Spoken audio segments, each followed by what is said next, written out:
association executives and members. Each week, Jeff interviews association executives about their victories, igniting new ideas for you to create greater value for your members. And now, Jeff Tippett. Well, hello, everyone. I'm Jeff Tippett. I'm grateful that you've joined us for today's episode of Victory by Association. Today's show is brought to you by Targeted Persuasion, Public Affairs, and Communications. When your association has a policy prescription you're trying to advance or stop, you need the power of targeted persuasion, helping you to build a successful grassroots campaign designed to move legislators and other elected officials. When you need to win, you need targeted persuasion. Learn more at targetedpersuasion.com and check out our show notes for the link.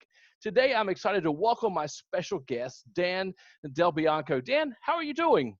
I'm great, Jeff. Thanks for having me. Yeah, thanks for taking a few minutes to chat with me today. I'm excited to talk. We had a few minutes to catch up before the show, and I think we're going to have a great conversation today. Well, let's start just giving a little bit of context to our conversation, if you will. Just tell me a little bit about the association that you work with and maybe things that's a little bit unique or different to your association than what others might look like. Sure. So it's the Pittsburgh Vintage Grand Prix Association, 501c3 nonprofit, created to stage a vintage car race in Pittsburgh. I've been at this for 37 years now. So it's grown from just a single day race back in 1983 to now 10 days of, we call them motorsport activities, 2 weekends of racing, car shows, parties, parades, black tie events, jet center parties. And it's all 10 straight days in the middle of July. All right, Dan, I'm in already. I love everything that you just said. Well, help our audience connect with you, Dan, the individual, just a little bit. Tell us something unique, special, different about you, maybe something that people wouldn't find on your LinkedIn profile, but might find interesting. I got this job 17 years ago by asking too many questions. I got involved as a volunteer, and at the end of the year, when I saw the amount going to the charity, and I said, I think we could raise more money. Why don't you do this? Have you ever tried that? And have you ever thought about doing it this way, and so on? And they threw up their hands and stop.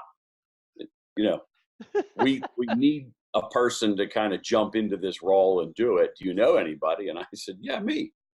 And a couple of weeks later, I was in, and here I am 17 years later. And people say they love their jobs. I do. It's a little hectic in July when it happens, but it's fabulous. I work with great people and great sponsors, and it's car racing, so it doesn't get any better than that. Man, 17 years. Kudos to you. That's amazing. Well, let's talk a little bit about a particular association of victory or success, or something that you guys have done that you think might bring value to our audience.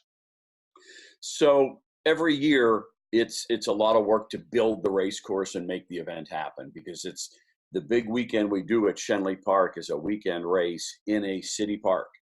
And so we, with our volunteer base, I'm the only employee. So we've got 1,200 volunteers that come in. So we actually build the race course. We put up snow fence, concrete barriers, hay bales, put up the tents. It's held on a golf course, but the golf course doesn't even have golf carts. And so we bring those in. So it's an army of 1,200 people that make this happen. And so for us, every year, getting it done and being safe is a victory. This year was a little bit more special. City of Pittsburgh is a great help to us to let us stage this race on city streets. And it's a real vintage race on a 2.5-mile circuit through a tree-lined city park. And they were doing some paving to smooth out some of the sections of the course about 10 days before the event. And a dump truck got away and crashed and rolled through a stone wall, a 200-year-old stone wall. Wow. And so at that point, couldn't use the road, and we were told for 2 days that the course was, we couldn't race. We could still have the event, but we couldn't go down that road, and there were no other alternatives. We worked with the city. We brought in Jersey barriers. They finished the paving 12 hours before the first car hit the track, and it all got done. And the best part is that most people don't really know the story, because we were just out in the park getting it done. And so I've got volunteers that are so passionate and so hardworking that everybody says we've got the best volunteers. Well, I feel the same way. So I am like blown away that you're actually able to manage 1,200 volunteers. And I may just back up and say, it's fantastic that you were able to navigate like all the chaos and stuff that happened and stay resilient through that process, which is probably an interesting conversation in and of itself. But I'm also curious about how this is for you working with so many volunteers. What do you do? What is your secret sauce? What's happening that you're finding success with so many people that are just giving up their time? So the key, you said managing the volunteers, and there are a number of those 1,200 volunteers, Jeff, that I've never met, or I walk by and don't know who they are, because you've got 300 corner workers that come out for the track. You've got people parking cars and selling merchandise and so on and so forth. So it's not as much as I manage them as I look at my role, is to enable them to do their jobs, to take care of the paperwork, the insurance, do all those things to make sure that the event happens, and set the plate for them to get it done, and then get out of the way and let them do it. And I honestly think I could end up being sick and miss all 10 days, and it's going to happen. I mean, we've got an incredible crew that did it for 20 years before I got there, and I'm sure we'll continue on. So really, it's my role to help them succeed and then get out of the way. Yeah. Yeah, Dan, that just sounds like amazing leadership to me to start with, that you're viewing it this way, that you're not the star, you're not the center of attention, that you really are making sure that your volunteers are successful in what they're doing. And hearing you say what you just said about, hey, you could be out all 10 days and it will continue to go on.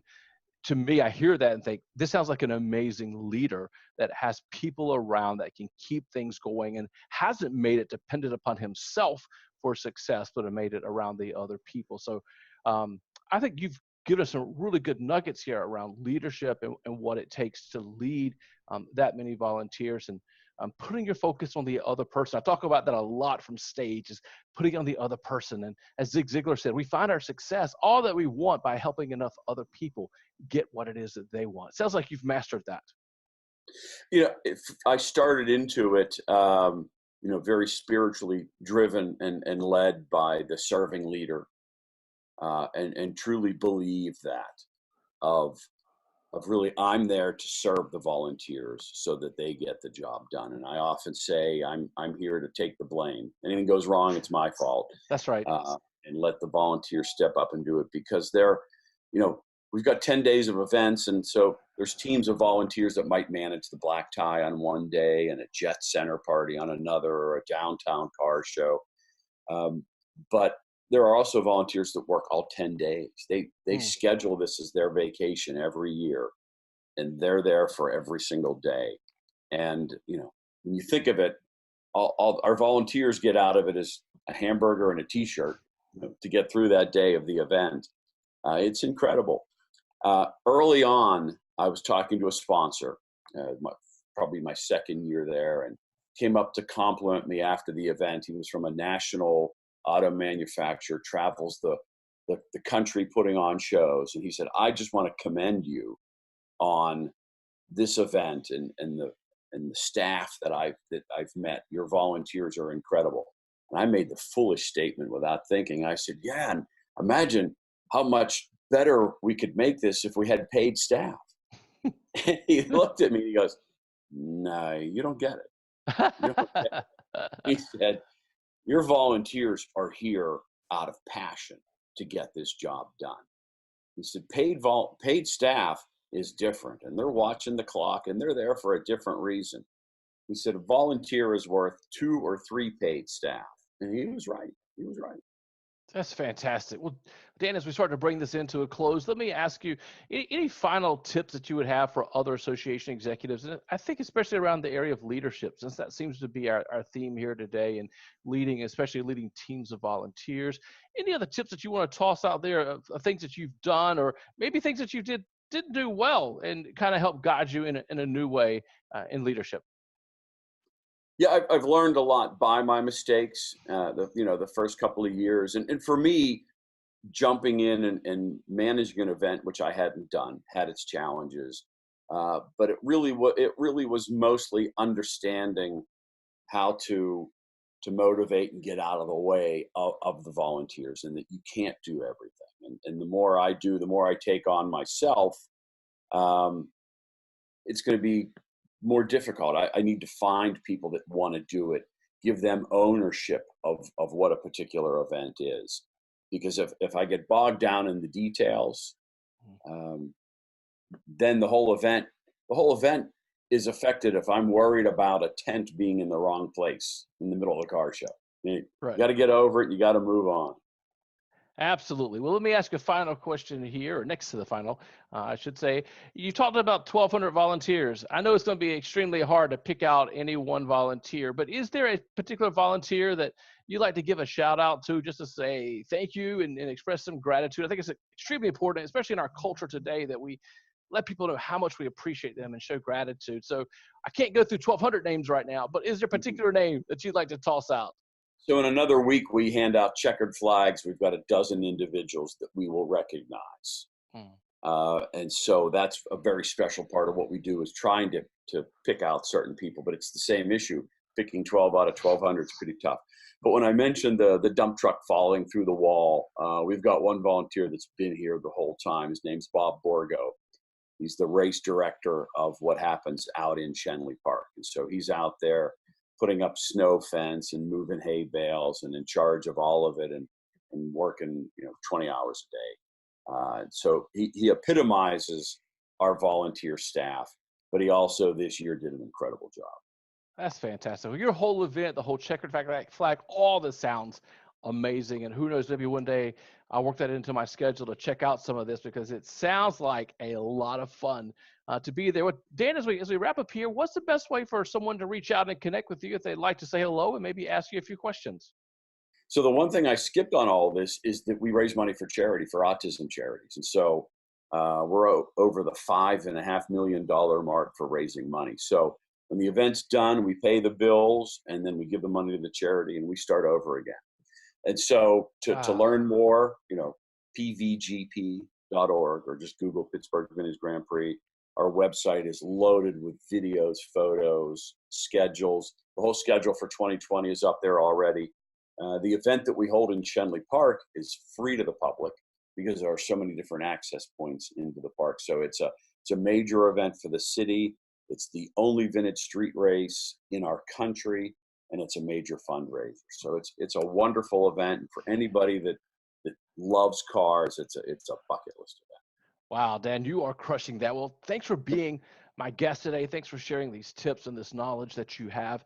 And thanks everyone else for listening and being a part of today's show. My gift to you is a free chapter from my book, Unleashing Your Superpower. This chapter is on messaging. I have a 4-part system to help you create a concise message that will resonate and will persuade your audience. That chapter is yours free by texting the word persuade to 66866, persuade to 66866. Thank you again, Dan. Thank you all. And I'll see you next week as we discover another victory by association. You've been listening to Victory by Association with Jeff Tippett. If you've enjoyed, please subscribe, rate, and review. Be sure to check out the show notes for links relating to this episode.